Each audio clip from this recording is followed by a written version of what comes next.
your head up there. You can come forward a little bit. Yeah.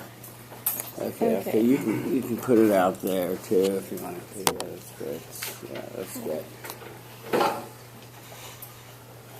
All right. Do I have your outline? Am I good to start? I'm Rachel Leah, by the way. Hi, Rachel Leah. All right. So, treat others the way you want to be treated was a phrase that my parents instilled on me early on when I was a child. So when we got the experiment to display respect non-verbally, this phrase stuck with me because over the weekend I participated in Panhellenic sorority recruitment where we had hundreds of girls come through the house and we had really short conversations with them. So I found that during a really short period of time, it was important to foster connections so that they would feel comfortable, respected, and want to join our house. So when I started this experiment, I initially decided to define what respect meant to me. I believed that by treating each and every single one of these girls with that same kind of respect, they'd feel comfortable and want to join our house. So I defined respect as a warm smile, a firm but not too firm handshake, constant eye contact, head nods when appropriate, and relaxed posture to make each and every girl feel comfortable. Now, although I initially thought this was the perfect definition and would work the same with each and every girl, I was wrong. I had a great experience, a pretty bad experience, and an ugly experience, which I'll share with you right now. So the good experience goes like this. A first-year freshman walked through the doors of my house, super nervous, her hands were clammy, she was kind of shaky. It was clear that she didn't feel comfortable.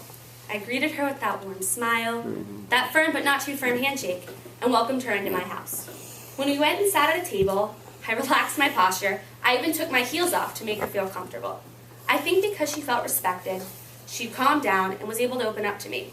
We had a great conversation of how we like to dress up our siblings. I have a little brother, she had a little brother too, and we both talked about how we put them in girls' clothing, and we instantly made this connection, and I think that she felt really comfortable, and in doing these nonverbal actions, she felt like she was able to open up to me. So when she left the house, we hugged, it wasn't awkward at all, and she left. Now the next girl that walked through the house that day, I didn't have the same experience with. When I stuck out my arm to shake hands with her, she grabbed it so hard she basically broke it. She refused to make eye contact with me, and she gave me curt one-word answers every time I asked her a question. When we eventually went to sit down at the table, I found it really, really hard to give her these same signs of respect that I gave to the first girl. I found it really hard to make eye contact. My eyes started to dart around the room, and I even started to pick at my nail polish. I started to realize that it was really, really hard for me to convey the same kind of respect when it wasn't mutual. She wasn't giving me the time of day, she didn't care, and she was making it impossible to find anything in common. So when the bell rang, we quickly both ran to the door and left, and I took a deep breath that it was over. The last girl to come through the door that day, we were off to an amazing start. We were having one of the best conversations I'd had all day, and I was sure she was going to join our house. I was laughing hysterically because she was telling me this story about how her parents hit pots and pans with utensils and decided to make some funny rap about it. And I was laughing so hard I didn't even realize that I reached down and put my hand on her knee. And she quickly jumped back, like super embarrassed, and clearly didn't like that I'd reached out and touched her. And what I realized at that moment is that I'd crossed a line of respect, a personal space boundary. Even though I thought it was super respectful that I was listening to her conversation and I was reaching out to, agree with her and her funny story, she found that super uncomfortable. And when she left the house, I even went in for that awkward hug, which she clearly didn't seem to reciprocate, and it turned into one of those hug, handshake, we're not really sure what's going on, and she left the house, and she actually didn't end up coming back the next day or joining our house. So what did I learn from those 3 very different conversations that I had that day? Well, first off, I realized each person has a different idea of what respect is. Although the first nervous girl really liked that warm smile and that handshake, the second girl, who was pretty disrespectful to me, may have found that to be condescending and as if I was being fake and not genuine. And although that first girl may have found that hug to be warm and really comforting, the third girl probably thought that I overstepped my boundaries, which I probably had, and really didn't like that hug. Respect is a really personal thing. It can be dependent on your culture, your environment, how you grow up, and even your personality. Every person likes to be treated differently, and I can't make this definition of what respect is and carry it through with every single girl because it's going to turn out different every time.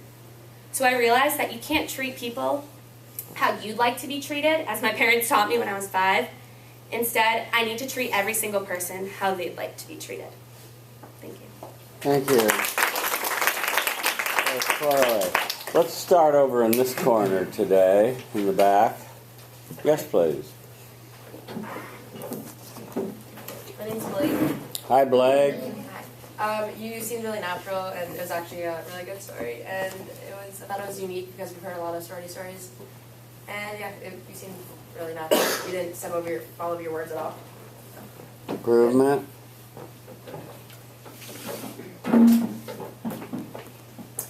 Hi, I'm Pauline. Hi, Pauline. I have no idea what you could possibly improve. I thought it was really good. Mm-hmm. Natural, eye contact, no distracted mannerisms or anything. So, Mm-hmm. She was perfect. yeah. Okay, I'm in a really good. hard position right now. So. Good. Let me give you some feedback, Rachel. You started with treat others the way you want to be treated, and you tied back to that. I like that bookend, so that worked well. You operationalized the nonverbal communication with a smile and nod and so forth. I want you to remember that the ultimate one is the internal mantra that you say to yourself, I respect you, so that you give off respectful vibrations. And that's going to be the saving grace for you for sometimes a hand on the knee and the smile or the head nod is going to be inappropriate. But it'll never be inappropriate to give off a respectful vibration. I would just, I liked most of your speech. Let me just talk about one thing that I think you could do more effectively, and that's your narrative. You gave us a preview. You said it was the bad, the ugly. It didn't all go well. But when we got down into the nitty-gritty of it, we didn't know really where you were. And so let me talk about the good first. And we were linked in. We were synced from right away. Things were great. Besides the good, though, there was also the bad. And you went right into that. We didn't know that you were there. And then you told us about what happened with that and that sort of thing. And then the ugly came, and we didn't really, I would have liked to have had and then there was the really ugly incident. And then you told us about it. The hand on the knee, I don't know what that meant. I don't know if she thought you were a lesbian or if just touching was out of the realm of rush week or something. I just don't know. You'll never know, really. But it was a good story and interesting to talk about. On the what you learned, I like what you reflected on at the end of it. So overall, then, I think you did a good job. I just want you to remember that you can still give off respectful vibrations by repeating the mantra, and this will translate into you opening doors and being courteous and smiling at times and doing other things. It will translate into you being a kind person. So thank you very much.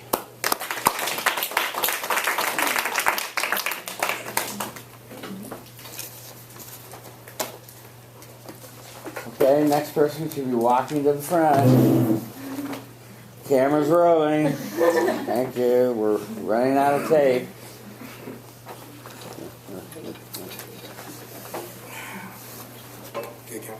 You're good. Okay, he's managing attention, communicating respect, non-verbally, finding friendly eyes near the front and center. Say your name for the what? Alrighty. Good afternoon, everyone. My name is Damon Repose. Hi, Damon. And I came up to you guys to talk to you about my experience with the respect experiment. At first, when I first got the experiment, I was kind of nervous because I was like, what do you really do to show respect non-verbally? So at first, I thought it was just head nods, simple head nods. So I started off with my parents in the morning. I was like, okay, I'm just going to wake up and greet them with a head nod. Simple. It's respect, right? So I did it, and my mom instantly went off on me. She was like, how dare you wake up in my household and not say anything to me? You wasn't raised that way. Have some manners. So I explained the experiment to her, and she quickly told me, oh, okay, I get it, but that's not the only way to display respect. You can do the simple thing of cleaning my house in the morning if you want to respect me. I was like, okay, I understand. So then later on that day, I went and I tried it with my neighbors because I live in a building complex. So they were all outside. I went up and I was like, instead of doing a simple handshake, I'm going to try to add a simple handshake. I'm trying to add a handshake to them. So for the females, I did little gentle handshakes. For the male, I did a firm handshake to show them that I respect them. And then after that, I explained the experiment to them, and they all explained to me that it is respect, especially coming from the area that we come from, because to simply not acknowledge someone will be disrespectful. So they felt that they understood the experiment, but after that, I took back in consideration what my mom had told me, that there's other options when it comes down to trying to display respect. So for the next 24 hours, I got kind of outrageous.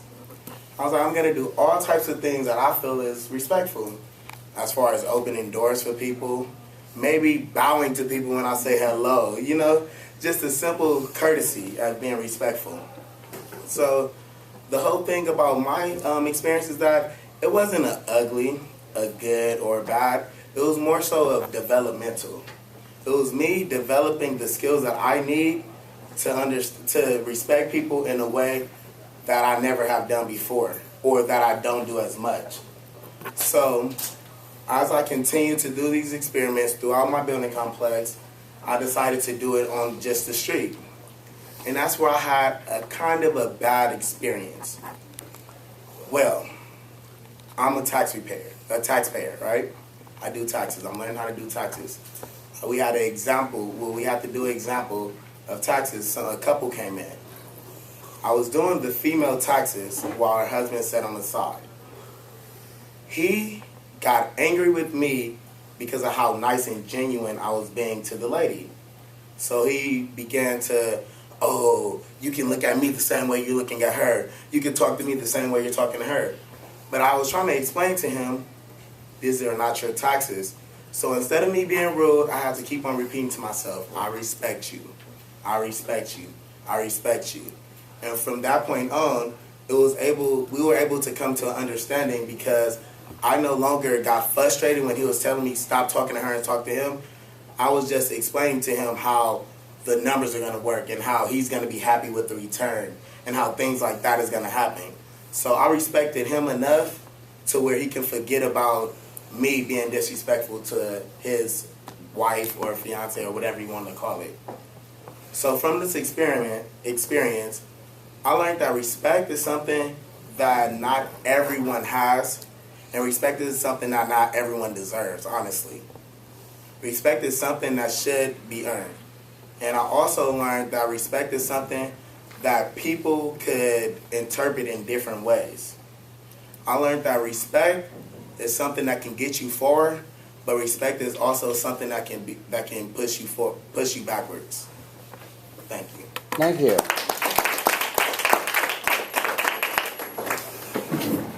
I'm Lauren. Hi, Lauren. I thought it was really personable, and it kept, I feel like, everyone pretty much engaged. It was interesting stories. I like that. I'm Julia. Hi, Julia. It was very good. If I had to provide criticism, I guess we were kind of swaying back and forth, but that's okay. And so just maybe stay still. And then it was very entertaining, but maybe like preface it or outline it in the beginning, just so it's easier to follow. But like the personality and everything was there, and that's something you can't teach. So. Okay, thank you. Right. Let's start with that, Demont. Gave you a prompt, so looking for more attention on the prompt, and when you do the next one for the introduction, looking for you to really follow that 7-part prompt very closely. So looking to see you say, I did this experiment, I'll tell you about the good, the bad, the ugly, or in your case, when there was not such bad, or not such good, bad, the ugly, I'll tell you about 2 of the 3, and that would have been fine. Okay. So we had a preview of knowing what to expect, so more of a narrative that helped it hang together. I loved your manner. You're a very likable speaker. I love the story of your mother saying, clean my house. That was excellent. And you know, and I like the way you operationalize the nonverbal communication, but I like the way that you ultimately retreated back to the mantra, I respect you, as the method of communicating ultimate respect, because these other ways can be really misinterpreted. If I had one young man going like this, and this is too much, and people are going, what the hell are you doing? Yeah, at first, actually, just a quick thing. Yeah. At first, it was just a head nod, right? Yeah. And then my mom was telling me, like, that's kind of disrespectful. If anything, it should be like a head nod going from the top to the bottom. Yeah. Like, it was just a lot of complications when it comes down to nonverbal respect. Right.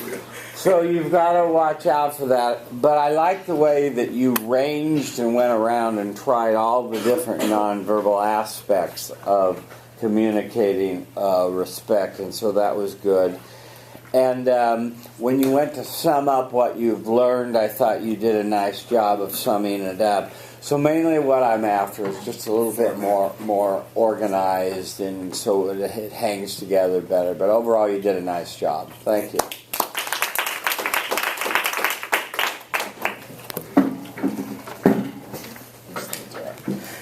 Somebody's going to be walking to the front. Here I am. Praise the Lord. For you. Thank you.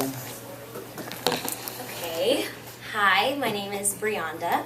Hi, Brianda. Hello. So when I first found out I had to make this speech, I was kind of like, I don't know where to start. So I did what any respectable scholar would do. I Googled all kinds of quotes on respect and speeches. So I found one by Ralph Waldo Emerson that said, "What you do speaks so loudly, I cannot hear what you're saying." So I thought about what I think when I hear the word communication. And I found that our minds probably go to verbal interactions we've had. We might think about the times that we've said the wrong thing and offended someone, or the times that we heard exactly what we needed to say. But this week I was kind of challenged to explore a more subtle form of respect and a more unique way of demonstrating that without necessarily saying something. After doing the 48-hour experiment of trying to portray respect non-verbally, I found that there are good, bad, and really ugly results that I get from my actions on any given day.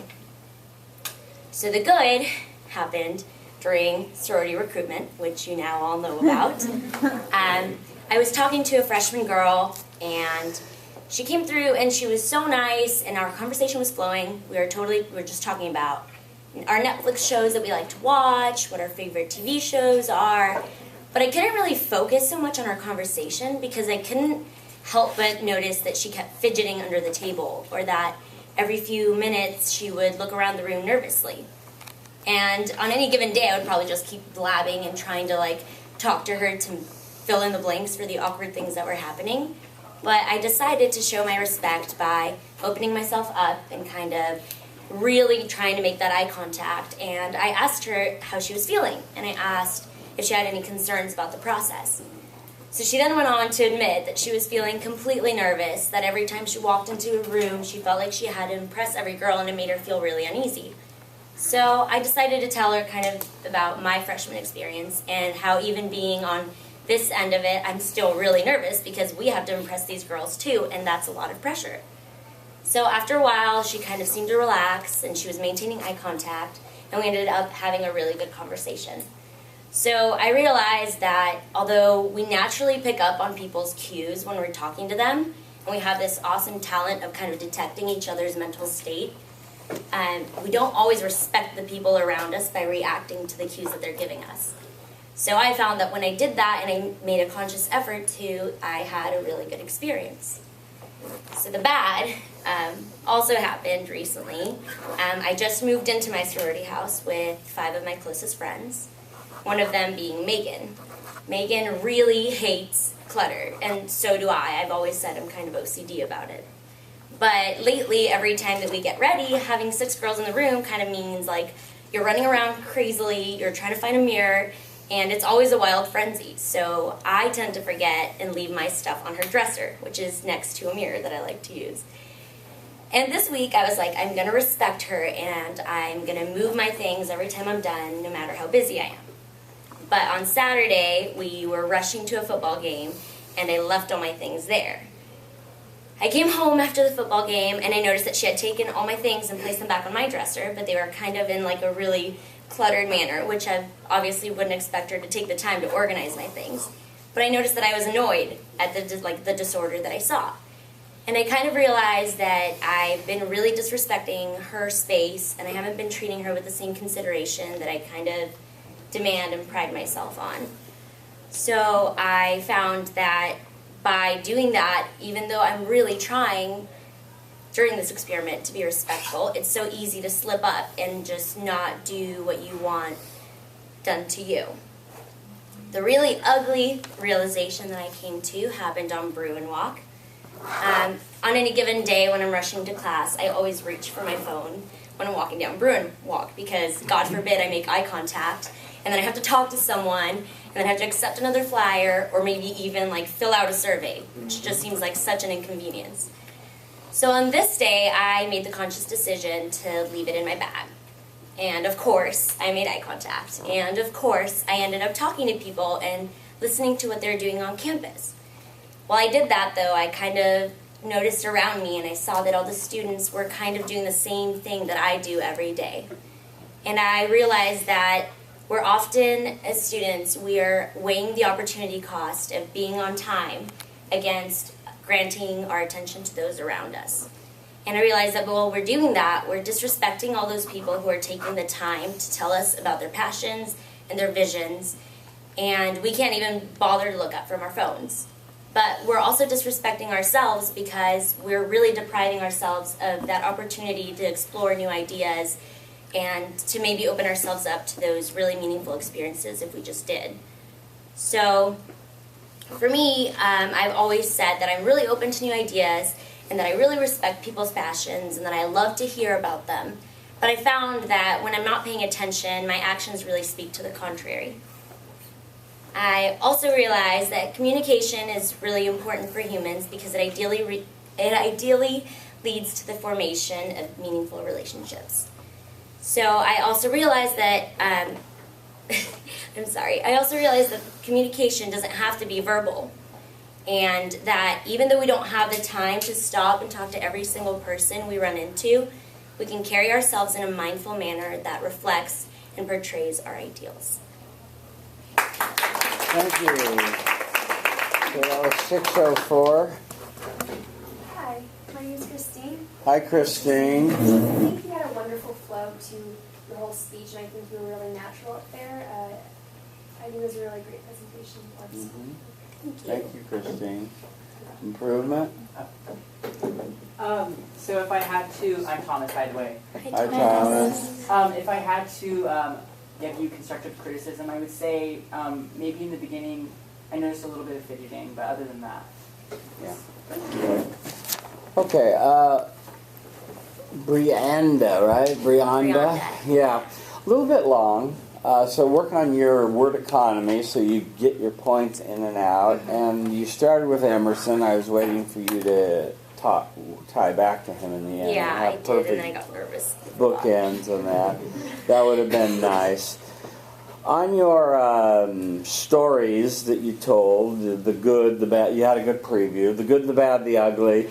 The good with the girl with Netflix and really making a good connection and sharing your empathy that you were in the same position I thought was good.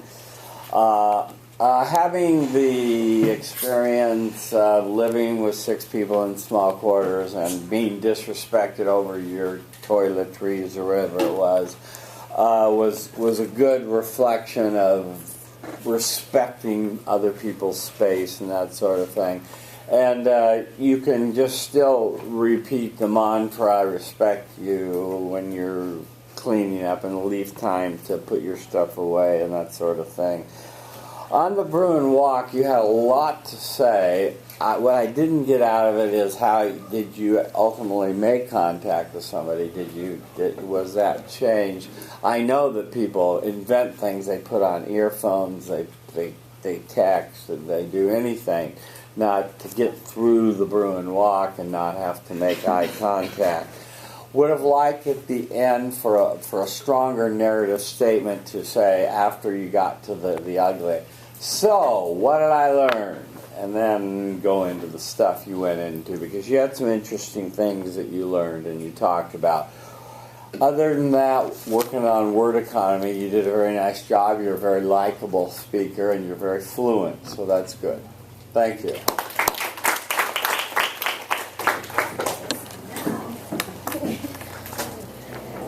Hi, how you doing?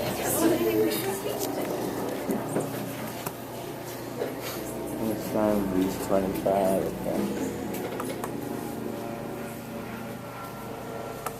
okay, she's doing something. Okay. Good. Hi, my name is Sam. Hi, Sam.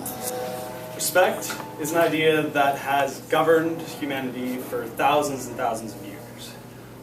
It's such an important sort of idea that Aretha Franklin even got famous just for spelling it. I decided to find my own definition for respect before doing this experiment. Aside from doing the mantra in my head, respect for me is facing somebody, making eye contact, and acting polite and engaged when talking to them. So I decided to act like this for that 48 hours and see what would happen. Many of my encounters were pretty ordinary. The respect didn't really matter, you know, we had mutual respect between the both of us and the conversation went normal. But then I had a particularly good experience, a kind of middle-of-the-road experience, and a ugly experience, which I will tell you about. The good experience was on Bruin Walk. I, like many other people, am guilty of the nonverbal respect that happens there. Walking to the other side of Bruin Walk to avoid someone flying, or taking out your cell phone, or just acting like they don't exist at all. So I decided I would do the opposite and change the tides. So I found a girl who looked particularly distraught. Nobody was taking her flyers. She just seemed like she was having a terrible day. And I decided to go up to her and ask her about her organization and take a flyer, and etc. You know, it took about a minute. Such a short amount of time.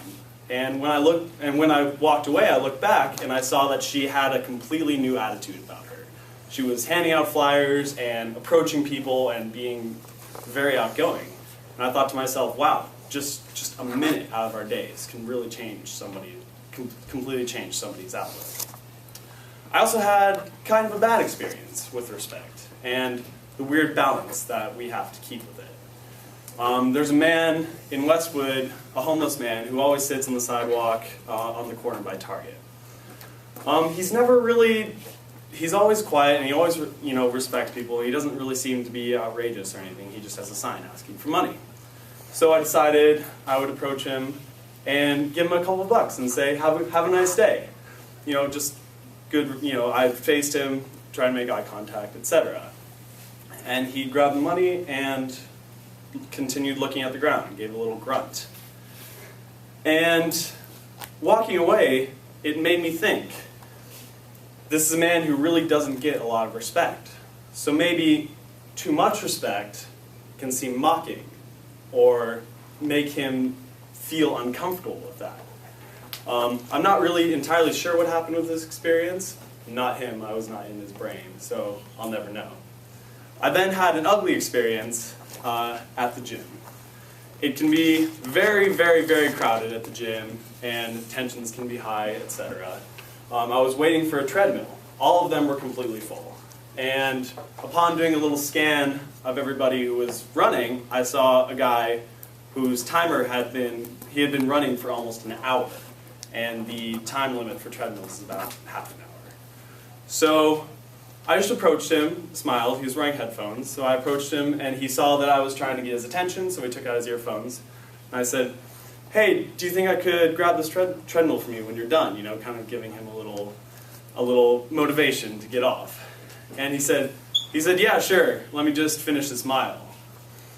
And he was running really fast, and so how long could that mile possibly take? I waited for about 7 to 8 minutes, which seemed like a pretty good amount of time for that to happen. No other treadmills opened up, so I approached him. And he saw me approaching him and instantly got this angry look on his face. Before I could even get to the treadmill, he took off his earphones and said, "Hey bro, back off, let me run." I don't know if that was just aggressive overuse of steroids, etc. But he was really not happy with my presence. And so I didn't say a single word to him. I just backed off and waited for another treadmill. So what I got out of this was that respect can be taken so many different ways by so many different people. And that if we just treat everybody with respect, some of the reactions may be good, some may be bad. But at the end of the day, if we find that one person who really takes in our respect and it really changes their day for the better, all the other ones really don't matter. Yeah. Thank you. We're somewhere over here. Hi, Trenton. So I think you did a really good job. Especially when you were speaking, your voice filled the room. I don't think anyone could have dozed off or anything because it was very loud and you could hear it. Also, you did a really good job with hand expressions and keeping people engaged and entertained. You looked around the room. Okay, thank you, Trenton. I'm Tess. Hi, Tess. I thought it was really good. Maybe the ums slipped in a little bit. I had the same problem. But I thought you were really natural and it flowed. And then maybe just the end, wrapping it up a little longer would be nice. A little more of what you learned. Well, Sam, let's talk about this. You started with respect as being an ancient idea and then quoted Aretha Franklin. I thought maybe you would come back to some of that as a tie back and come the full circle. That would have been nice bookend. So remember that for the intro speech. Everyone seems to want to define respect and get a clear idea of it, which is fine. And you operationalized it as polite listening and that sort of thing, and that was good. On your Bruin walk, it was a good story, and I liked the happy ending and that you made this woman's day. And it's tough work flyering, and especially when people are, they'll throw it right on the ground and other disrespectful things, and so it's tough. So that was a good act of respect and kindness, and it was a good story, and I like the way you came back to that at the end. On the homeless fella at Target in Westwood, I don't know about mocking. I don't know about mental illness there. It's just hard to say just what's going on there. But still, it was if repeating the mantra caused you to act in a respectful way toward him, that's all you can expect. But we've had people report violent reactions, or say, give them a 5. Is that all you're going to give me? And so it can get crazy in that realm. On your bad experience on the treadmill, I really don't know what to say. I don't know how we link that to respect. I assume you were very respectful in how you approached him and came up to him, but it sounds like there was no talking to this fella, that he was going to, this is, I don't know if there was any point in getting the hall monitor, or, at my gym they have a big sign that says 20 minutes. Yeah, it says it underneath every single TV. Yeah, but, that's a sign of respect, to respect the rules, but, not everyone does it. On your final closing remarks, highlight a little better with your voice. So, what did I learn? Yeah. And then say a little bit more. And I like the way you talk about if one person benefited from the exercise, it made it worth it. But say a little bit more. But overall, you did a very nice job. Thank you. They're fighting over cameras. Hi, how you doing? A Kappa. Keep it Kappa. Okay, good. All right, hi everybody, I'm Isabel. Hi, Isabel. All right, so I want us all to start by putting ourselves back in the mindset of our glory days, kindergarten. During this golden time of our youth, the biggest thing I had to worry about was whether I'd get my turn on the tire swing or if my mom would pack goldfish in my lunch. Probably due to the lack of responsibilities and worries, respect came really easily. It had the ability to kind of be my number one priority and was always at the forefront. I was a really happy, smiley little kid, and I was really nice to everybody. It just, was part of my daily routine. And since the age of 5, I've let this idea of respect kind of slip through the cracks and become deprioritized. And going through this experiment and the good, the bad, and the ugly, I've realized that there's the form of respect and respecting a place and a large group of people. There's subtle form of respect, and there's also respecting myself and emulating that to others. So let me begin with my good story. To use another kindergarten anecdote, do you guys remember how often the mantra, treat others nicely and clean up after yourselves, were repeated? I think that us adults might need a reminder of this. I'm living in a sorority house this year, and I went downstairs in the kitchen last week after starting this experiment and looked around the room and was kind of horrified. There's dirty dishes everywhere, food scraps from the night before, and I think us girls pride ourselves on being super tidy, super neat. We think, fraternities are disgusting, and we're super great.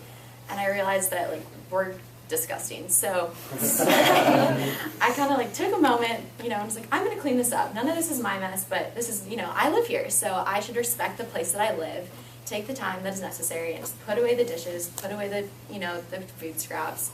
It took all of 2 minutes. I looked around. It looked entirely different. It looked so much better. The results of all this were amazing, honestly, so uplifting. Our house mom walked in. She looked at me, thanked me, and gave me the most genuine smile I think I've ever received. She's the sweetest little old lady, and just having her do that made my day. Shortly thereafter, a few other girls walked in. They observed the cleanliness of the room. It's kind of unprecedented. And I noticed that all week, the kitchen was much cleaner. I think we all realized that we were respecting each other by cleaning up our own mess, but to respect the place that we're all so lucky to live in, you can just clean up somebody else's mess and show respect to, the house mom and the staff, and just by simply not being lazy and being more mindful of our surroundings, we're showing each other respect. Now the bad part of this came when I was sitting in my stats lecture last week. This is a 15-minute lecture, and shouldn't be so hard to keep your attention and focus for 50 minutes. However, probably in light of the experiment, I was really aware of my surroundings and the people in the classroom. So I kind of looked around when I got there and realized that our generation has come to mistake silence as a form of respect, when in fact, not giving someone your full attention is a serious form of disrespect. I looked around and noticed probably 2/3 of the classroom was on their phone or scrolling through their computer, not giving the professor their full attention. Being lucky enough to go to UCLA, these professors are really dignified, important people who are choosing to share their time and knowledge with us. By us not sharing them, giving them our full attention and our time that they're giving us is so disrespectful, and I think speaks fathoms to our generation. We've become so self and media absorbed that we can't even keep our focus for 50 minutes. That's less than an hour. I find I go 2 minutes and reach for my phone to check Instagram. So sad. What's going to happen? Not a lot. Whereas I sat there for 50 minutes, put my phone away, put my computer away, kind of nudged the people next to me to do the same. And I realized I left the classroom fully having absorbed what the lesson was about. I felt like I actually remembered what he talked about, and I felt that I was finally giving my professor the same level of respect he gave me every day by showing up and choosing to give us these lectures that he prepared and taking the time to present them in a well-organized manner and whatnot. So this helped me realize that there's really subtle forms of respect and disrespect that we all just have to take the time to be more mindful of. The ugly story came as more of a self-reflection, kind of going back to what I said in the beginning about just letting my own busyness and maybe selfish nature kind of take priority over respect. And I realized I wasn't always respecting myself. And if I wasn't able to respect myself, how could I respect those around me? This kind of came from realizing that being at UCLA, I'm constantly putting myself down, being everyone else's speeches are so much better than mine. They're all so smart. I can't go up there and give this speech. Or, feeling like a terrible person for not being involved in 100 clubs like everybody else. But by constantly putting myself down, I think that I wasn't showing others the respect that they were showing me, or that, I wanted to show them. So I kind of took a moment and not only repeated the mantra, I respect you, but also I respect myself. I honestly felt so grounded and lifted in a way I can't even describe, and I found that for the rest of the week, giving others respect came a lot easier because it was just emulating from within. And using a quote from Robin Sharma, the respect you give others is a direct reflection of the respect you give yourself. So if I wasn't able to reflect that respect from within, then it would never be genuine and natural. So I really think that I have a lot to learn from my 5-year-old self. Respect isn't something that I should have to consciously work on or be aware of every day. It should just be something where you wake up and you choose to respect the places, the people, and all the things that we're so lucky to have every day. And I find that if we can just do that, it's a happier, nicer, more genuine world that we can all live in. Thank you. Thank you. 5:43. Oh, this is easy. Hi, my name is Brianda again. Hi, Brianda. I thought you were super natural and really genuine, and everything that you had to say was really positive and very reflective and wise. Mm-hmm. Thank you, Brianda. Improvement? Okay, I can't hear. Sure you can. Okay. I'm Maria. Hi, Maria. And I thought it was really good. I don't know. You were so natural. You were like so friendly in your speech. I don't know. Maybe like speak up a little bit. Otherwise, I have like no comments. Okay, a little long. So work on your word economy.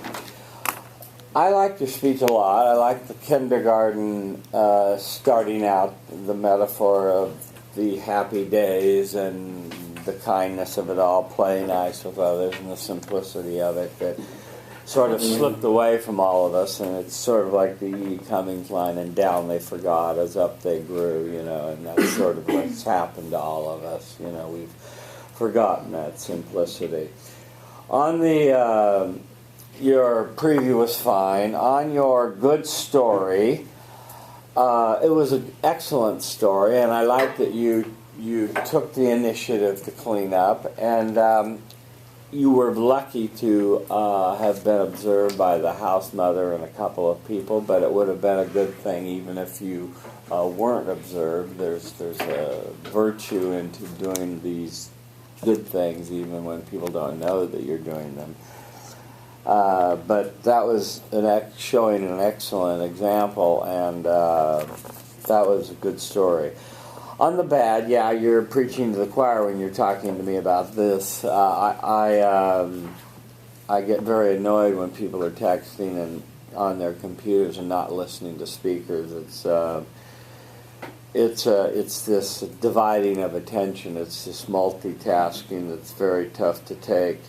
And you're right, it's a form of disrespect. Even though they're silent, they think they're being pseudo-respectful, I guess is what I'd call it. Your best part of your speech, though, was the part where, your third part, where you talked about your own feelings of inadequacy, and that how you transformed and evolved into a mantra where you said that I respect myself, and that then this helps me respect others, and I like that very much. And you could tell your audience who Robin Sharma is, so we have a context of that. And I actually Googled the quote. I'm sorry. Yeah. And but then Google further and find out who he or she is. That was a but this morning. but it was a very good speech, just a touch long, and we lost a little of the narrative in the end of what did I learn, but overall, very nice speech, very thoughtful. Thank you.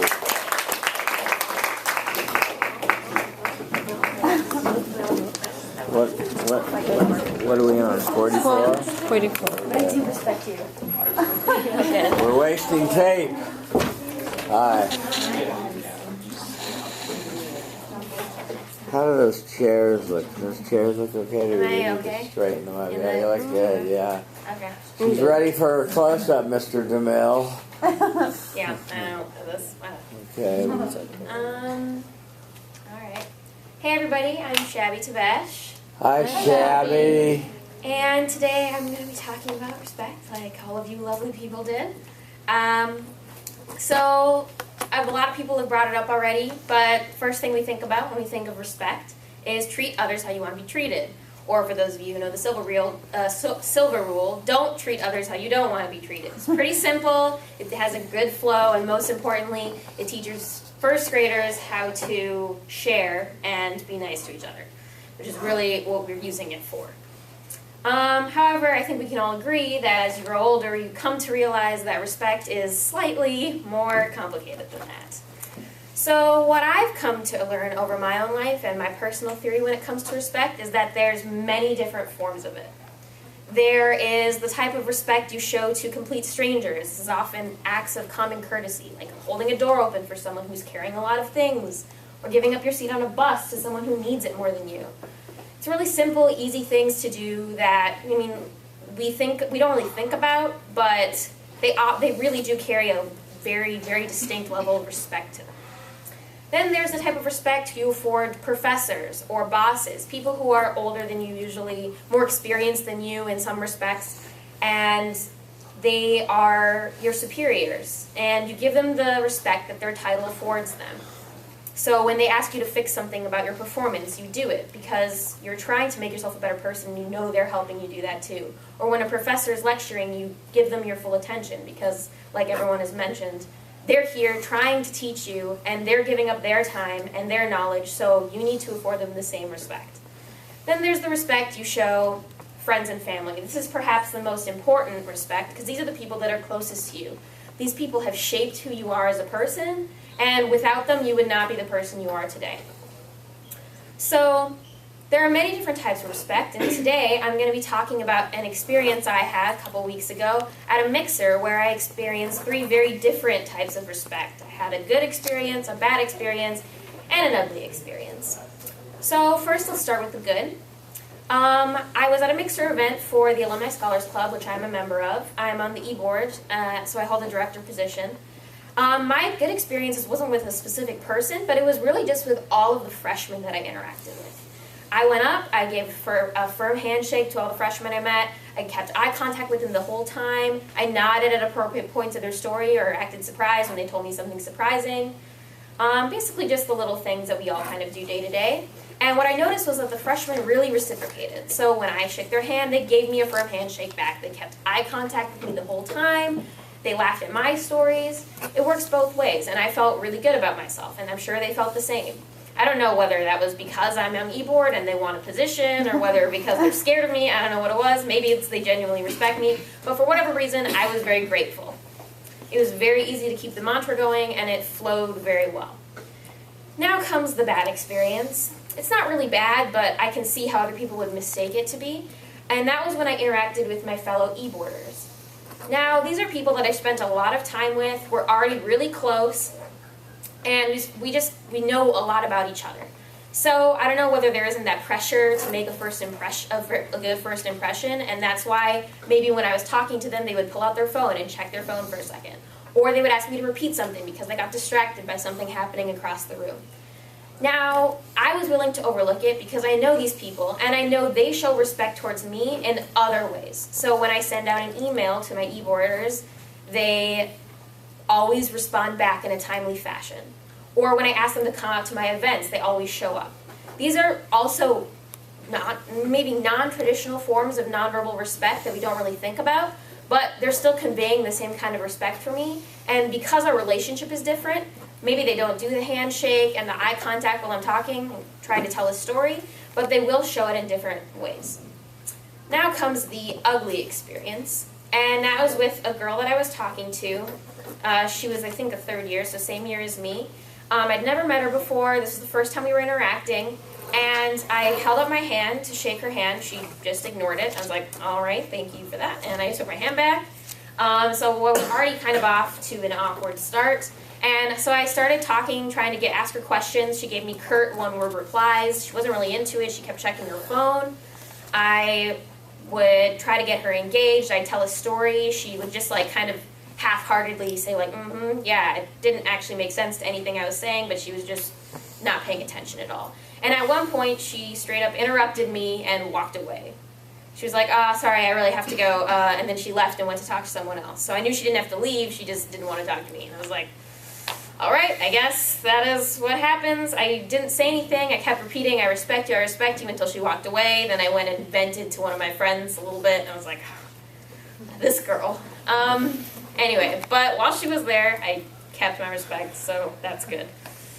I guess what I came to learn from all of these things is that, like I said earlier, there's very different kinds of respect. And what I learned was that they vary depending on your relationship with the people around you. So the closer you are, maybe the more respect you show people, and the more non-traditional it is. So you have things like responding to emails on time, or coming out to events, or with people you're really close to, supporting them when they're going through a tough time. It's not something you think of as traditional nonverbal respect, but it conveys the same amount of respect that other things do. So I think it varies depending on the relationship you have with the other people. And because of that, the nonverbal respect you're showing also varies. There's just a lot of variations with respect that treat others how you want to be treated doesn't really take into consideration. And I think what's most important, and what I got out of it, that was most important to me, was that you need to remember that nonverbal respect, whatever kind you're showing, is absolutely crucial to forming new relationships and keeping all of the old ones maintained. Thank you. 617. Hi, I'm Zoe. Hi, Zoe. I thought you were very confident during your speech, and that your voice was nice and loud, and I like how you clearly began your stories. It was really easy to follow you throughout your speech. Thank you, Zoe. Improvement? Hi, I'm Arzu. Hi, Arzu. You enjoy using so and as transition words, and then you talk really fast. I think you should take a deep breath and slow it down. Otherwise. Okay. Thank you, Arzu. Shabby, let me talk about your speech.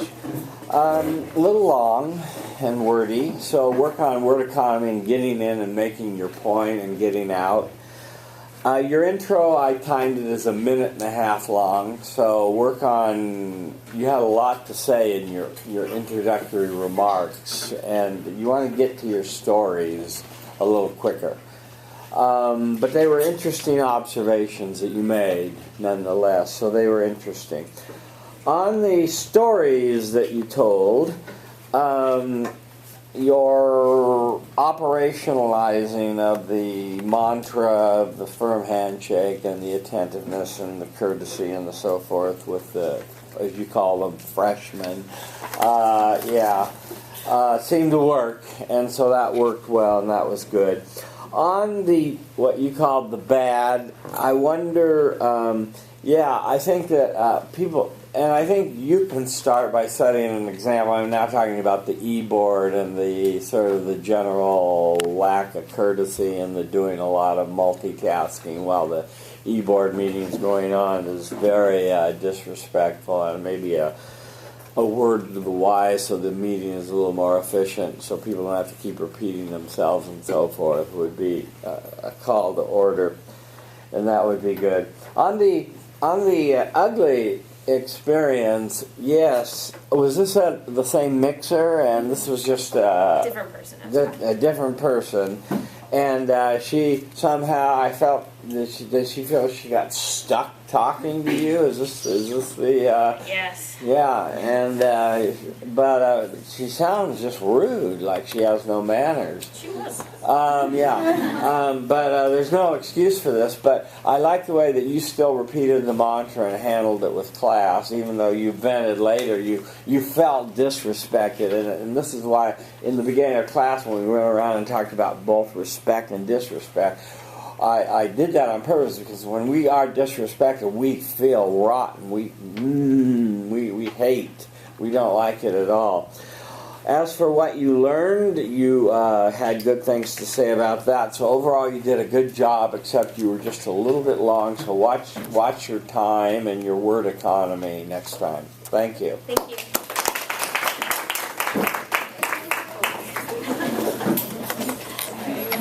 Hi. How you doing? Before, yeah. He's managing attention, communicating, respect non-verbally, finding friendly eyes for the front and the center. Say your name, feel the love. Got your shirt. Hi, my name's Joe. Hi, Joe. Okay, so let me start my speech. Respect or to be respected? That is the question. It's a question that we all subconsciously ask ourselves in our daily life. But what truly is respect, and how do you communicate this? Upon a lot of Googling and a lot of dictionary.coms, I decided to come up with my own way of respecting people. And I defined it as a general mindset, a belief system, instead of a course of actions that you just artificially repeat over and over again. And that mindset is the willingness to think in a different perspective. And that way, I thought that my respectful stature could manifest itself naturally into forms of actions and respect that would not give a lot of room for miscommunication. This did lead to a lot of interesting encounters and conversations with different kinds of people, so I will limit the stories to only 3: the good, the bad, and the ugly. So let me start with the good story, and this involves my roommate. Let's keep his name anonymous.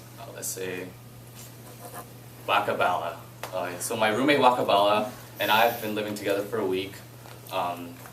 We actually have a lot in common. We've been living together for a short period of time, but both of us like music. We both like reading. I'm Korean, he's half Korean, so we have a lot of things in mutual, I guess. And this past summer, I was in Korea, and I brought over some authentic Korean candies. And I had like a stash of them on my desk for a while until this experiment started. Now before this experiment, I could see him just peeking at my candies, but we're not that close yet, so he just kind of looks at it, but like walks out. And I just look at him, but like, you know, it's like I need to get my friends and my relatives here, so I would just leave him there. But after this experiment, I thought about what I would feel if I lived here for my entire life and have Korean, but I never got the chance to go back to Korea for the summer. So after thinking a while and what I would feel in his shoes, I just decided to ask him if he would like a candy from Korea. And although he was a really, really quiet guy, he really appreciated the gesture. And surprisingly, after a couple of days, he was going down to Target and asked me if I wanted something from Target. He really is not that kind of guy. He's really quiet, but he decided to express this mutual respect because I respected him from the first place. So that's a good story. And now I'll start the rather bad story, and this involves another Korean friend of mine. And before I start this, I need to give you a little bit of background about the Korean culture. So because it's a Confucian community, and it still is really strong, especially in schools, people in positions of seniority, meaning that if they're older than you, then you have to respect them no matter what. You could be in the same grade, but if they are even 1 year older than you, then you need to use this specific respectful language that's reserved for people in seniority, just like French. You can say tu to you to your friends, but to someone older, you need to say vous to make it respectful. It's exactly the same in Korean.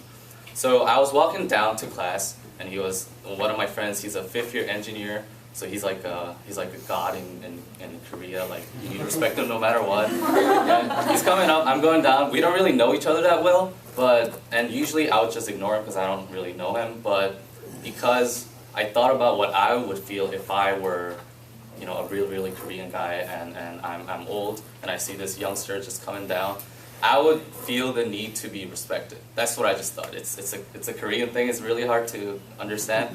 So he's coming up. So instead of giving a usual just hi or just ignoring him, I gave him a slight bow, like this just awkward, like 45-degree bow, which actually was really disrespectful in his eyes, because it wasn't like I was fully respecting him, but it wasn't like I don't know you, so I can't say hi to you. So he confronted me, And he was really passive aggressive about it. He started telling me that, what are you doing? Like, you're being really rude. You're doing this like awkward like bow. Like, that's not how we do it in Korea. And then I was really bummed out. But again, from his perspective, it's something really rude. And although I'm not really involved in a lot of Korean communities, I guess that's the way how it goes. So I just said, I'm sorry, and then he walked away. So that's the rather bad story. And the really ugly story starts in Boboloka. I'm waiting for my study buddy to turn up. I'm just studying for my other class. And a girl just walked up to me and asked me that she might need the seat because her friends are coming over and she has to hold this meeting in Boboloka.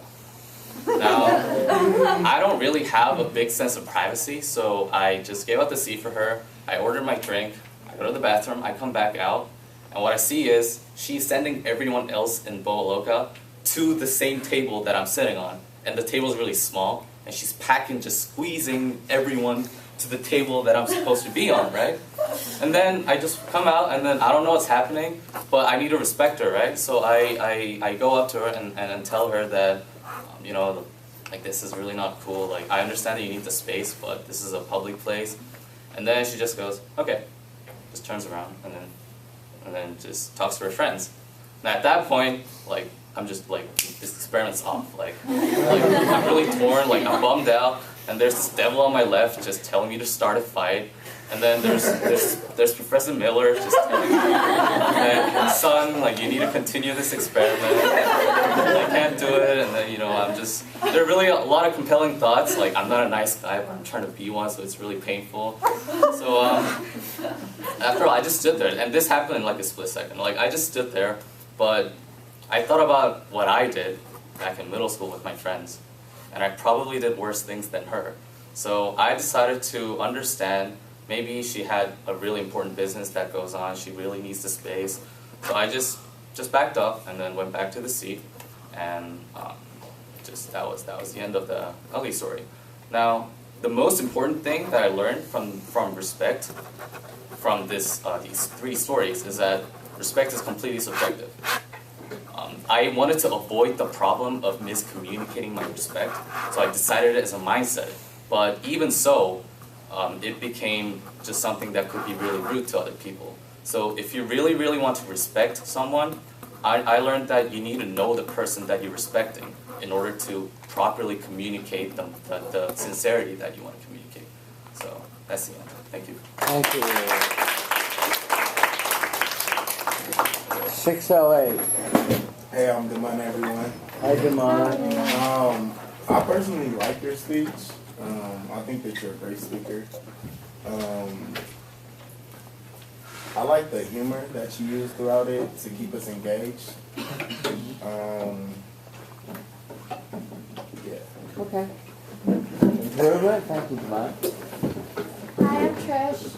Hi, Trish. I like your speech. I thought you were very personable.